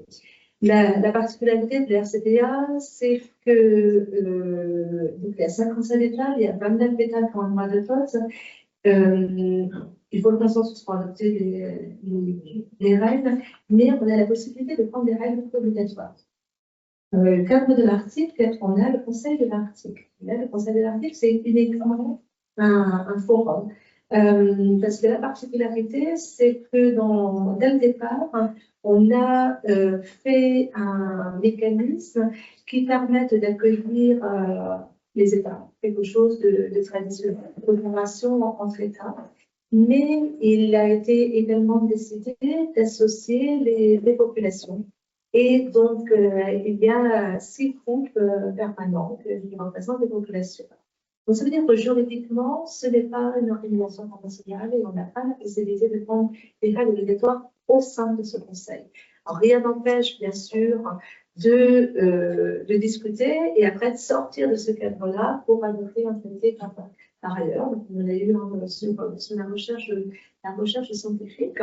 Il ne faut pas négliger le fait que actuellement nous avons un conflit avec la Russie, que cela a beaucoup d'incidence pour la recherche polaire. Il y a plein de terrains vers lesquels les chercheurs ne peuvent plus aller. Le Conseil de l'Arctique, dès le lendemain du début de la guerre, a arrêté de travailler. Parce qu'il avait été le cas dans le cadre de la réunité, les négociations ont continué, mais il y a des incidences. C'est très difficile de prendre des décisions au consensus. Là, actuellement, on a des États aussi qui vont avoir un droit de vote. C'est difficile de l'avoir. Il y a aussi la volonté d'avoir des armées protégées. Ces conflits-là ont des incidences réelles. Donc, les règles des coopérations prennent côté des scientifiques qui essaient quand même de se mobiliser, d'avoir une coopération entre eux. Là, peut-être que Dan, tu peux parler des coopérations là pour les équipements, le partage des équipements. Pour le partage des infrastructures? Ouais. Oui, donc au niveau du traité sur l'Antarctique, il y a une coopération des opérateurs donc, scientifiques qui se réunit aussi chaque année et où chacun partage ses plans de vol pour voir justement comment on peut optimiser les déplacements en Antarctique. Quand on est sur la péninsule, des fois on fait 200 mètres, on est dans la station russe ou la station, je ne sais quoi, espagnole, colombienne, voilà. Donc là, il y a pareil énormément de coopération qui est faite. D'ailleurs, au niveau de la péninsule, comme ils dépendent beaucoup de l'armée chilienne ou argentine pour rentrer sur le continent, il y a de toute façon une collaboration avec ces deux pays qui est très forte. Enfin bref, oui, c'est quelque chose qui est vital, je pense. Et alors là, pour l'instant, ça continue à coopérer sur le terrain, je dirais, avec les Russes, parce que c'est surtout avec eux qu'il y a des gros soucis au niveau géopolitique international. Donc on continue à collaborer sur le terrain, mais c'est plus comme avant, c'est plus aussi fluide. Dans la guerre froide, les Américains livraient des caisses de bière aux Russes quand ils avaient bu l'alcool chez eux. Là, on ne fait plus ça. C'est une image, ça montre en fait à quel point quelque chose qui était un peu à part des relations du reste du monde devient aujourd'hui le reflet de ce qui se passe dans le reste du monde. Et ça, c'est un peu dommage. On a vraiment vu l'évolution dans les quelques dernières années. On ne peut plus adopter de choses par consensus. Ça revient sur tous les termes, et en fait, on voit que c'est juste une volonté de blocage, c'est pas un problème qu'on voudrait amener des sujets qui fâcheraient quoi que ce soit. C'est des fois des pinailles sur un mot ou deux dans un rapport qui bloquent tout, juste pour vous dire, bah voyez, je vais dire crûment, mais vous nous faites chier ailleurs, bah ici on vous fait chier. Voilà. Donc on en est là. Sur ces belles paroles, on va enchaîner. Pourquoi j'ai dit quelque chose qu'il fallait pas? Non, c'est combien de temps Super. Oui, donc pour rebondir sur ce sujet un petit peu institutionnel, Anne, Eric, est-ce que les cadres juridiques actuels sont suffisants, selon vous, pour limiter l'impact de la recherche dans ces zones, que ce soit sur les populations autochtones ou sur les écosystèmes qui y sont associés? J'ai déjà évoqué l'évolution qui va dans le bon sens, à mon avis, avec les communautés du Nunavut. Au Groenland, on est dans un cas un petit peu différent où les gouvernements, je donne un exemple pour répondre en quelque sorte. Le gouvernement est de plus en plus groenlandais, et les Groenlandais vont se former au Danemark et puis ils prennent des postes clés de plus en plus élevés. Quoi, ils n'ont pas forcément la connaissance, la compréhension de la recherche, et du coup il y a des décisions qui sont prises qui ne sont pas toujours très cohérentes. Et donc il y a un travail de médiation de plus en plus important de la part de chaque programme, chaque équipe de recherche, pour expliquer la finalité des modèles de recherche, mais aussi pour les affiner, pour définir mieux, pour mieux répondre aux questions que les Groenlandais vont se poser. un petit moment que je ne suis pas allé, je suis du mal à dire, mais voilà un petit aperçu de l'évolution. Mais donc, tout ça pour dire que c'est en évolution, on en a vraiment besoin d'améliorer le cadre pour travailler ensemble. Il faut vraiment se dire qu'on est dans un territoire qui est habité, arctique, et que si on a des compétences qui peuvent les intéresser, c'est-à-dire en termes de recherche scientifique, il faut travailler ensemble. C'est vraiment indispensable. Et donc ça, il y a beaucoup de travail, beaucoup de choses à améliorer. D'ailleurs, tu le vois dans ta question, parce que tu as dit pour travailler sur les autochtones, alors que là, on doit travailler avec les autochtones. Vous voulez rajouter quelque chose? Oui, bah, moi, je suis bien sûr qu'il faut renforcer les règles. Après, j'ai du travail de la juriste, mais non, alors, ce qu'il faut voir aussi bien sur l'Arctique que dans l'Arctique, on a non seulement une augmentation des activités humaines, on a également une diversification des activités humaines. Donc, ça veut dire qu'on voit apparaître de nouvelles activités. Or, le droit, là je vais vous apprendre, le droit est souvent un droit en réaction. C'est toujours difficile de prévoir une nouvelle règle quand il n'y a pas d'urgence. Donc ça, oui, c'est comme ça. Le droit a toujours été fait un droit en réaction. Alors, il y a quand même une dynamique pour plus de règles, mais il reste encore beaucoup de choses, et notamment la question du tourisme. La question du tourisme, là actuellement, on n'a pas suffisamment de règles à parce que il y a des choses qu'on n'a pas identifiées. Il y a des problèmes en matière de transport, il y a des espèces invasives, vous l'avez très bien évoqué tout à l'heure. Donc, automatiquement, là, par exemple, pour l'Antarctique, quand on est 57 États, et il faut convaincre 29 États, 29 États, c'est beaucoup. Moi, j'ai la chance de participer aux négociations depuis 2001. Il y a eu, oui, des moments aussi, tiens, ouais, c'est pas mal, ça va, et après on dit, ah bah non, ça n'avance plus. Il y a eu la catastrophe de l'Explorer. Là, moi, honnêtement, je pensais, c'est possible. Bon, c'est un navire Explorer qui a coulé, il y a eu un impact sur l'environnement relatif, mais il n'y a pas eu un impact, et c'était surtout les questions de sécurité. Là, je me suis dit, ça va accélérer. Finalement, ça va. Voilà, mais c'est véritablement du politique des résultats. Actuellement, on a l'impression que ça va aller un peu plus vite avec une volonté d'avoir une analyse sur le tourisme, mais la difficulté, c'est pas. Donc, il faut des règles. Il va rajouter quelque chose. Je peux ajouter un petit Oui, aussi. J'ai compris. À propos de la sécurité du trafic maritime, dans l'Arctique, en fait, nos amis de nous disent qu'avec l'augmentation des trafics, qui se sentent en danger. Donc, il y a de plus en plus de bateaux qui passent, toutes tailles confondues, toutes missions confondues. Mais eux, ils ne sont pas du tout équipés et formés pour porter assistance. Et évidemment, s'il y a un navire en difficulté, c'est que les conditions ne sont pas idéales, il y a des chances. Et ils sont les seuls sur zone. Il y a très peu de navires, il y en a quelques-uns, des navires de la garde côtière, par exemple au Canada, ou les gardes-côtes Groenland, mais ils sont pas, c'est tellement grand ces territoires qu'ils ne sont pas partout, évidemment. Donc ils vont appeler d'abord les communautés locales. Donc gardez ça en tête. C'est donc les chercheurs, quand on est touriste, tout le monde est concerné. Il faut vraiment se préparer et changer. Merci. En fait, ça me fait penser que c'est exactement la même problématique. On dit souvent qu'il n'y a pas de population en Antarctique. Bah, s'il y a des scientifiques et des chercheurs dans la station. Et le jour où un bateau de 400 ou 500 touristes coule devant la station, bah, c'est les gens de la station qui vont les accueillir. On n'a pas la place pour 400 personnes sur ces sites-là. Et le temps que les secours arrivent, ça peut prendre une semaine, 2 semaines. Voilà. Donc, c'est des vraies problématiques. Il y a la problématique de l'impact, puis il y a la problématique de la sécurité, à la fois des gens, des touristes qui viennent, et de ceux qui vont devoir les secourir. On a eu l'Académie Krzokanski, qui est un navire de navire russe, qui avait affiché une activité de recherche. Donc, il a été identifié comme navire de recherche et finalement, il s'est retrouvé coincé dans les glaces. Là, on a vu qu'il y avait beaucoup plus de touristes que celui qui avait envie de navire.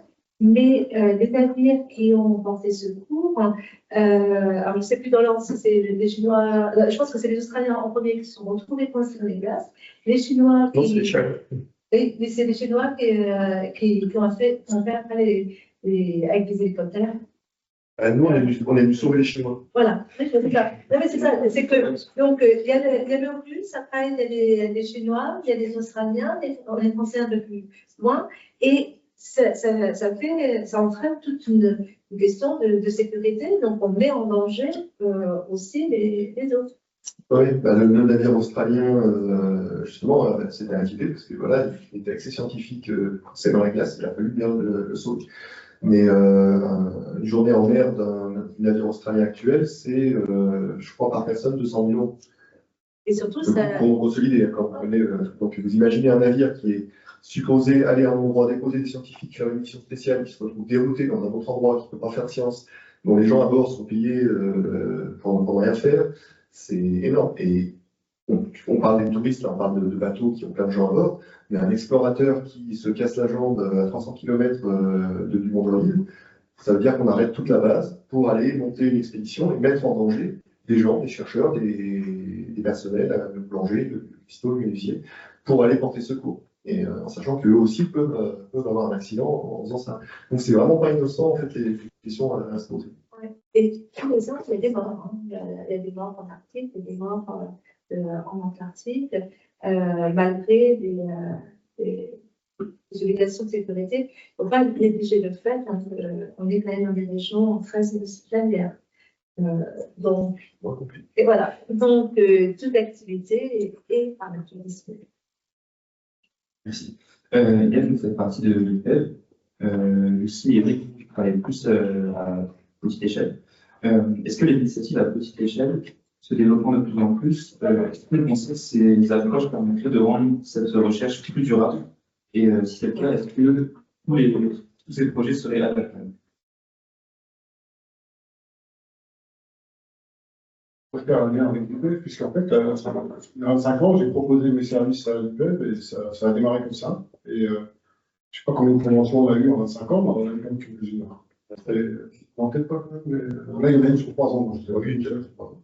Actuellement, c'est un programme, d'ailleurs, qui n'est pas lié au réchauffement climatique, c'est peut-être pour ça. C'est travail sur des événements qui ont eu lieu il y a 1,2 milliard d'années sur la tectonique. Mais on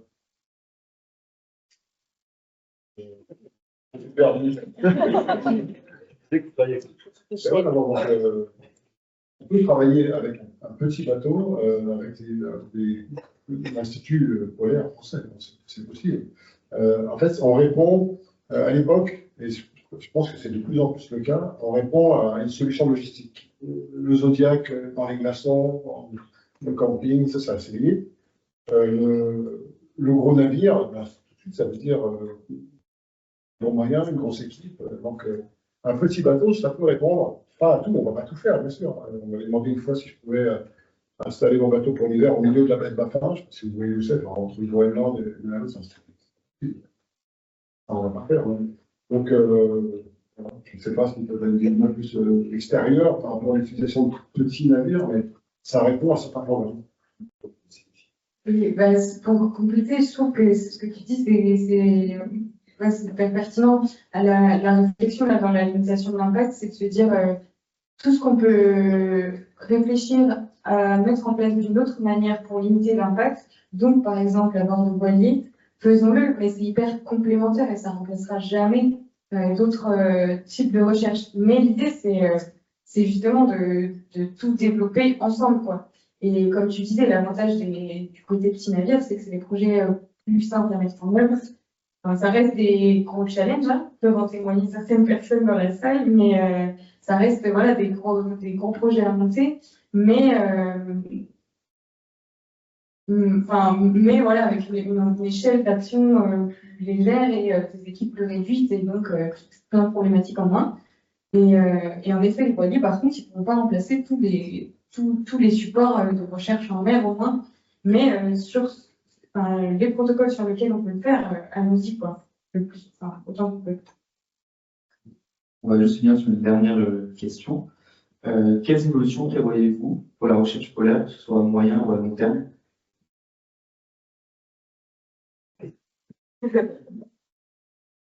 Depuis hier soir, je ne sais pas. Non, mais c'est vrai, Là, déjà, le court terme, on est dans le flou absolu, bon, voilà. Mais c'est surtout, comme on disait, avec la situation géopolitique qui est en train de changer, de se durcir de partout, les pôles deviennent, revêtent maintenant une autre forme de priorité pour les États. Et donc, nous, on devra s'adapter. Et on sort du Golden Age, pour moi, je vous livre une vision qui est juste la mienne, ne le répétez pas. On était dans le Golden Age de la recherche polaire, c'est-à-dire qu'on a eu l'année polaire internationale après la Seconde Guerre mondiale, on est allé dans la coopération à tout va, l'Antarctique était une terre vraiment dédiée à la science, à la paix et tout.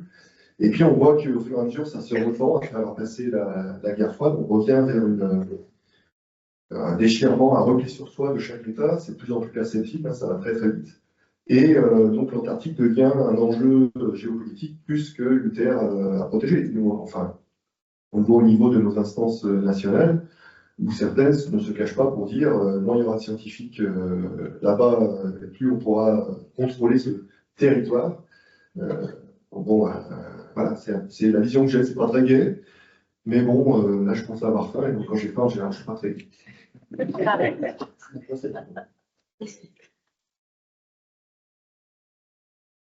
La vision pour l'avenir, c'est sûr. Ce qui est dommage, c'est qu'on pourrait.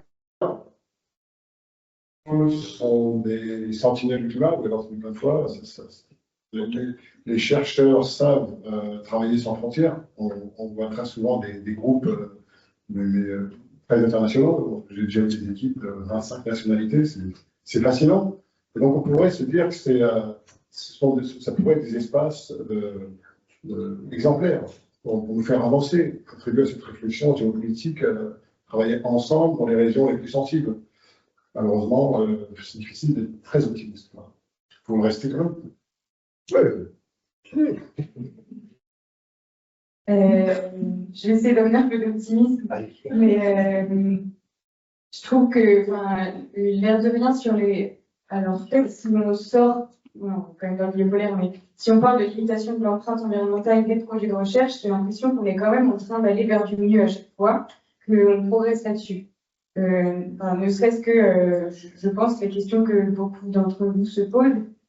Et l'année dernière, il y a 1 an et demi, 2 ans, on avait organisé un événement sur la place des voiliers dans la recherche scientifique. C'était pas Focus polaire, mais avec différents projets qui étaient là.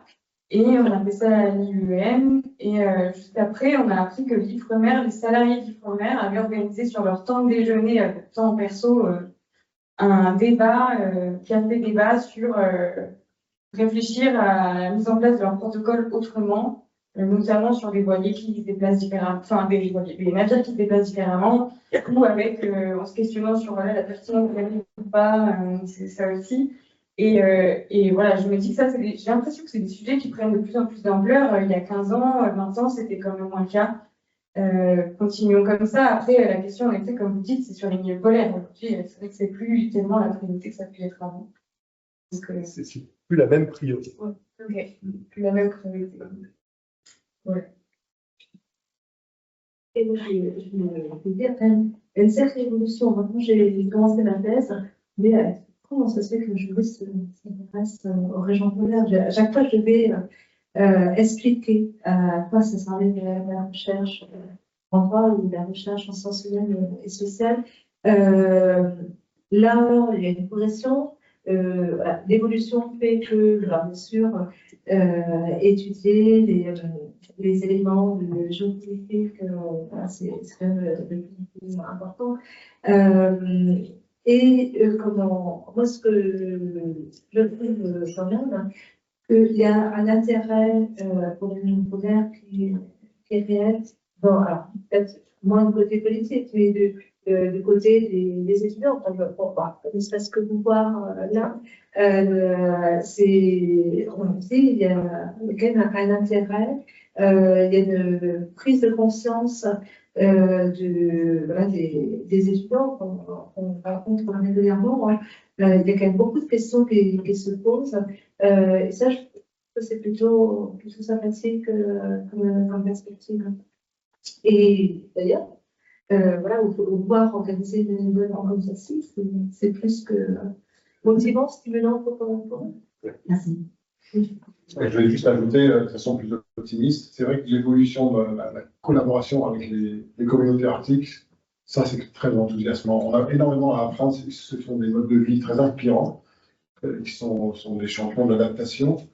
Ils vivent heureux, ils survivent pas, ils vivent dans ces régions. Donc continuons à collaborer et surtout pour éviter qu'ils soient fatigués et lassés par tous ces programmes de recherche qui nous voient passer de plus en plus nombreux. Là, la présentation l'illustre bien. Donc il faut vraiment aller dans ce sens-là et ça c'est très intéressant. Non, c'est pas pour rebondir, pour vous remercier effectivement d'avoir organisé ça, parce que c'est super d'avoir autant de monde aujourd'hui. Parce que finalement, l'optimisme, on ne va pas le trouver chez les vieux cons, on va le trouver chez les jeunes.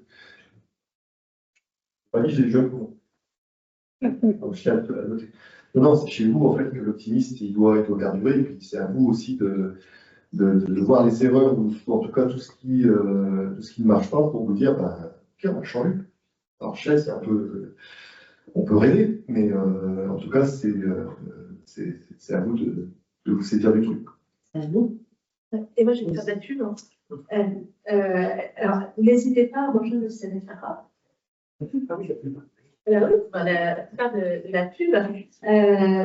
Même cercle parmi nous, les personnes dans le cadre de vos mémoires, de master, n'hésitez pas à venir. On organise des journées scientifiques qui s'amènera tous les ans. Cette année, c'est le 12, 13, 14 mai à Grenoble. Et tous les ans, vraiment, ce que l'on cherche, c'est que les étudiants en doctorat et en master présentent leurs travaux. Il faut pas hésiter à venir présenter les travaux. Et on a même deux prix. On a un prix Blanche Luche et un prix Claude Louis qui poser une question. Donc voilà, n'hésitez pas. Oui. Et des journées à thème que l'on fait. Il y a un appel à communication qui est proposé. Alors, pour le moment, mais voilà, n'hésitez pas à venir partager vos réflexions. Merci. Je confirme cet intérêt des étudiants durant ce temps. On n'a plus de questions, mais peut-être vous avez des questions dans la salle. On va passer. Il y a une question là-haut. Chemise.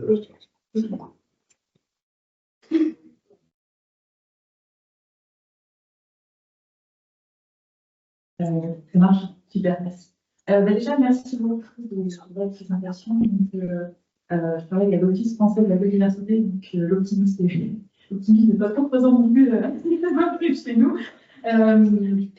Mais voilà, mon poste actuellement, c'est de travailler sur l'analyse des effets cumulés des activités humaines en mer. Et donc, je vais beaucoup raconter l'aspect données et modélisation. Donc, une de mes questions, c'est parce que voilà, on peut aussi passer par là. Est-ce que vous avez des choses en place pour des données, on en a énormément, on en a un paquet, on ne sait pas toujours quoi en faire. Qu'est-ce que vous avez en place pour justement faire en sorte de valoriser le plus possible ce qu'on a déjà, même si les protocoles ne sont pas standardisés entre eux, même si c'est le merdier et qu'on a besoin de gens qui travaillent là-dessus de façon un peu plus intégrative. Qu'est-ce que vous avez en place à ce niveau-là pour éviter les expéditions à venir, pour acquérir de la donnée qu'on a potentiellement déjà? Donc, plein de...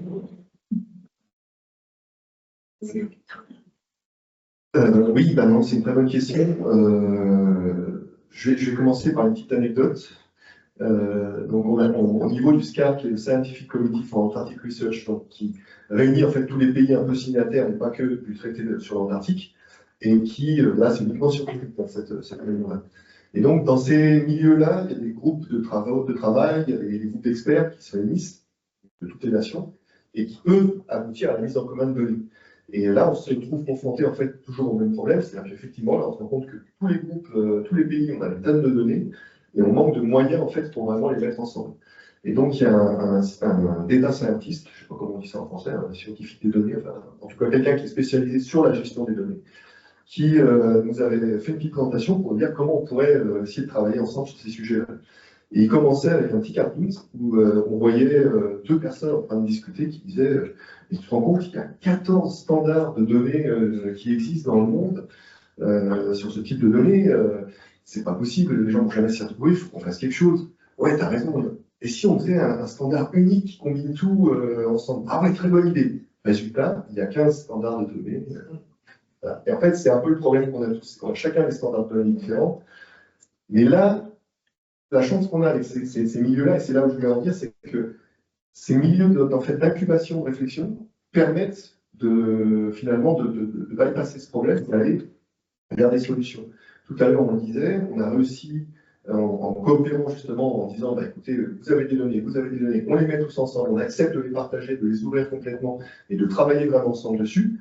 Et là, on a réussi à avoir 90 auteurs de 47 pays qui travaillent autour d'un set de données de 3 milliards de points de données qui sont mis à disposition ensuite après la publication. On peut y arriver si on le veut. Mais ça passe par des milieux d'incubation. Et ces milieux d'incubation, il ne faut pas que ce soit administratif uniquement. Il faut que ce soit des lieux en fait, de travail. Après, en France, on n'est pas très bon pour les données. Les Australiens sont extraordinaires, ils ont des data centers qui sont parfaits, les Allemands aussi, avec eux on arrive à travailler. Donc, bon, bah, tant pis, on ne le fera pas en France, mais on se dit, bah, moi je sais que les Australiens, c'est ceux vers lesquels je vais me tourner pour dire, mettons les données dans un endroit, là ils auront des gens pour venir les gérer et travailler dessus. C'est un peu comme ça qu'on fait, en tout cas dans la partie. Donc, faut que je continue à parler. On en parlera peut-être en détail avec d'autres structures, mais si vous avez des exemples, moi ça va littéralement être mon cas à partir de janvier de faire ce genre de choses, donc j'aimerais prendre des exemples. Mais justement, l'année dernière, au dernier journée scientifique de Fabien Carra, justement, on a eu une table ronde sur cette question et la difficulté de coordonner. Donc voilà. Vous savez, on a des personnes qui s'intéressent aux données en partie. Tu travailles dans le colère ou pas? Pas du tout, j'aimerais beaucoup. Mais maintenant, pour l'instant, on est dans le marin. On en parlera au cours, tu me rappelles le CESAP? CESAP, tu connais peut-être? Donc en fait, ça, c'est typiquement un essai au niveau national de faire un centre d'incubation pour l'analyse et la synthèse des données en biodiversité. Donc c'est pas la biodiversité, mais bon, fils français de la biodiversité, j'imagine que ça colle. Mais en tout cas, voilà, il y a quand même des endroits où ils essaient de mettre ça en place. Ça marche quand même pas si mal que ça. Merci beaucoup. Merci pour cette présentation. J'ai une petite question. Vous avez évoqué tout à l'heure que les énergies renouvelables, c'est un peu compliqué dans le polaire. Selon vous, quelles sont les meilleures pistes qui existent pour mettre en place ces énergies renouvelables dans le polaire?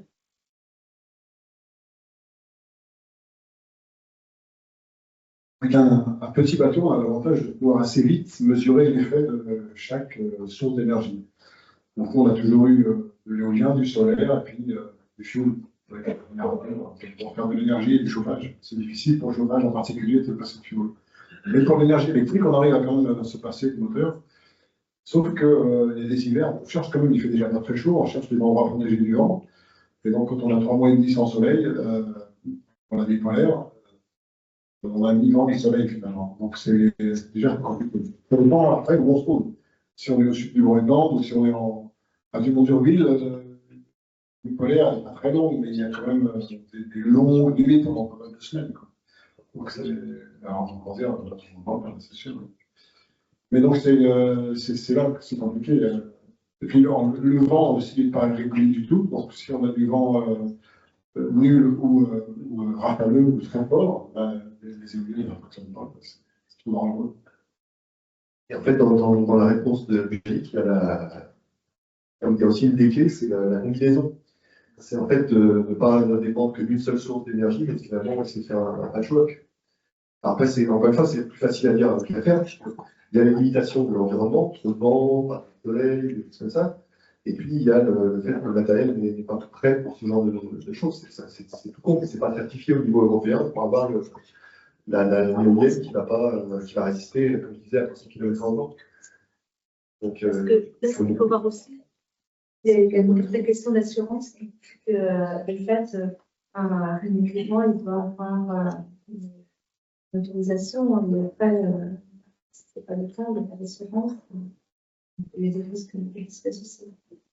Je ne sais pas si en fait ce que vous avez présenté avant, parce que je n'étais pas invité mais en gros, pour donner un ordre d'idée, quand on est à Concordia, donc un peu au milieu du continent, on a 6 mois de jour, 6 mois de nuit.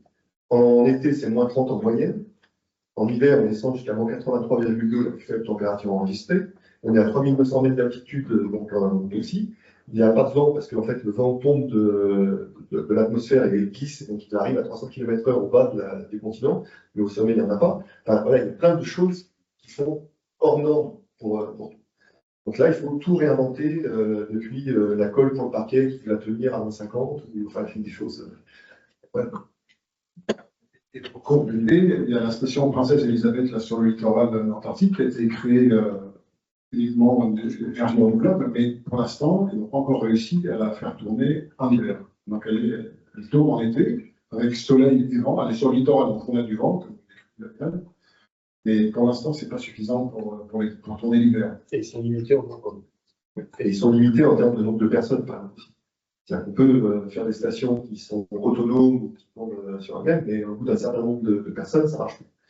Donc, pour un ordre d'idée, pour Urville, on est une station, on a à peu près 100 personnes en été, 20 en hiver. Vous allez à McMurdo, la station américaine, ils ont 2000 personnes en été. Là, on est vraiment sur des niveaux en fait, de changement complètement de paradigme sur la façon de gérer une station où vous avez 2000 personnes qui vivent. Et c'est pas possible, enfin, en tout cas sur le littoral, du coup, c'est pas possible d'utiliser l'énergie des gouttes de la mer, on va dire, que ce soit les gouttes, la stabilité. S'il n'y avait pas de glace, oui. Mais en fait, c'est le problème, c'est que la glace. Alors en été, on arrive à avoir des moments de plus de glace, mais très très vite, ça se rebouche. Donc encore une fois, une combinaison, oui, pourquoi pas. Mais la complexité en fait de jongler d'une énergie renouvelable à l'autre fait que aussi on gardera toujours un petit réserve de fuel en cas où tout pète. Il faudrait réfléchir aussi, enfin c'est une question, hein, c'est pas une affirmation, mais l'impact que ça représenterait de produire toutes ces unités de création d'énergie aussi, si elles sont utilisées en moyenne, enfin tout ça à mettre l'ensemble de la réflexion. Bonsoir. Pour rebondir sur la question, vous avez beaucoup parlé de ce qui se passe en amont, choisir des projets. Est-ce que vous savez s'il y a des choses qui sont peut-être à faire en aval, notamment, j'imagine qu'il y a des chercheurs à un moment donné, une fois sur ces campagnes touristiques, qui peuvent y aller fréquemment ou tous les ans.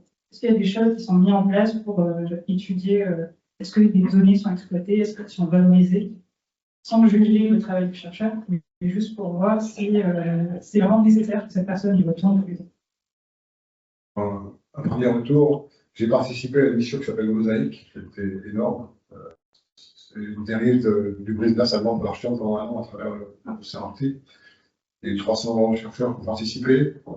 J'en ai fait 5 mois, mais les conséquences dans le thème de ce soir, ça a été la création d'un groupe de réflexion sur l'impact en fait, de la recherche. C'est vrai que c'était assez perturbant. C'est à la différence des bases en pratique qui fonctionnent où les gens partent pour un an. Là, il y a eu le choix d'avoir des rotations tous les 2 mois. Donc c'est une logistique colossale. Ça a été donc évidemment associé à un impact important. Et on n'était pas tous très à l'aise avec ça, c'est sûr. Donc il y a eu un groupe de sciences responsables, la Responsible Science, qui a été créé, qui est toujours actif, qui fait partie, qui fait pas une présentation à la prochaine semaine de mars, il y a un gros congrès sur la science polaire au Canada, je crois. Donc, bon, ça avance, ça progresse. La première chose que l'on fait, c'est un bilan de l'impact de cette mission modélique. C'est intéressant. Et sur l'Antarctique également, il y a donc les évaluations préalables de l'impact sur l'environnement, il y a également des obligations de rapport post-illicite. Donc, c'est-à-dire que les acteurs, quels qu'ils soient scientifiques ou opérateurs touristiques, ils ont l'obligation de dire, ah voilà, nous, on avait fait cela, on pensait que, et après, on donne des éléments et justement ce qui a été, ce qui a marché, du point de vue scientifique ou pas. Est-ce que la demande qui a été faite, est-ce qu'elle a été menée? Et bah, c'est effectivement important. Et pour aller encore plus loin dans le sens de l'évaluation de la science, de l'impact de la science, plutôt là, c'est pas l'impact de la science, c'est plus est-ce que la science a vraiment eu une raison d'être menée. Donc nous, on a un appel à projet chaque année qui est ouvert pour que les gens candidatent, et effectivement, les chercheurs reviennent assez régulièrement, c'est souvent des projets au long terme. Dans notre grille d'évaluation, il y a la dissémination des données, leur mise à disposition à la communauté, la publication, ou en tout cas la formation d'étudiants, des choses comme ça qui est pris en compte dans l'évaluation. C'est-à-dire que même si la science est très bonne, mais qu'on voit que, comme je le disais, la personne ne met pas ses données à disposition ou bien les utilise de manière très légère, ça diminue sa note et peut ne pas repartir sur ces critères-là. Donc oui, c'est clair.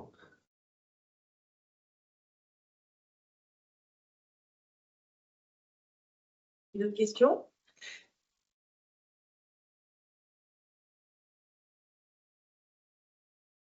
Alors, merci encore. J'aimerais vous remercier tous pour non seulement avoir été là ce soir, mais aussi pour nous avoir accompagnés tout au long de ce processus. Anne, dès le début, on vous avait contacté. On a fait des entretiens préliminaires avec vous trois et vous avez vraiment été là pour répondre aux questions, pour nous informer sur ce sujet. Oui, c'est sympa. Très bien. Super, on fera ça. Voilà, donc j'espère que ça vous a plu. Et maintenant, on va avoir un petit pot. Il y a des choses à manger, des choses à boire. Et notre master n'en est qu'à sa deuxième table ronde. Restez connectés pour les deux suivantes. Mardi prochain, nous parlerons de solutions fondées sur la nature. Voilà. Soyez au rendez-vous. Et après, ce sera sur les tiers-lieux littoraux le 16 décembre. Ça va être super. Bravo à vous.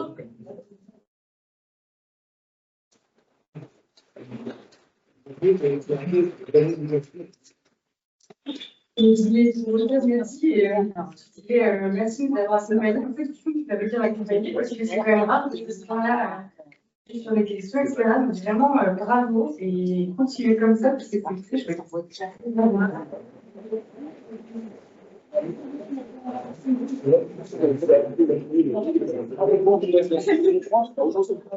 Ouais, c'est la